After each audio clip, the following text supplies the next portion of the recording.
سلام دوستان، از مجموعه کاراپوز در خدمتتون هستم. امروز میخوام راجع به گلوتامین براتون صحبت کنم. گلوتامین اسید آمینه‌ایه که به صورت طبیعی توی بدن ترشح میشه و اکثر شماها با کاراییش توی بدن آشنا هستید. کارایی که گلوتامین داره یکیش مثل تقویت سیستم ایمنی بدن، تاثیر مثبت روی دستگاه گوارش، جلوگیری از تعدیل عضلات در تمرینات کاردیو و سنگین، مانع ضعف و لرزش عضلات بعد از تمرین میشه و خواصی که از این گونه داره. حالا میخوام در مورد این الی که اینجا نوشته و این گلوتامینی که بعدش اضافه شده براتون صحبت کنم. فرق ال گلوتامین و گلوتامین.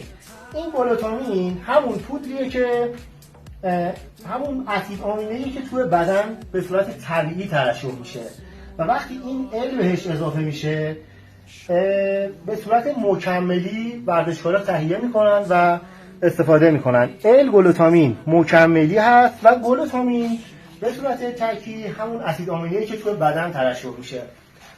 در خدمتتون هستیم.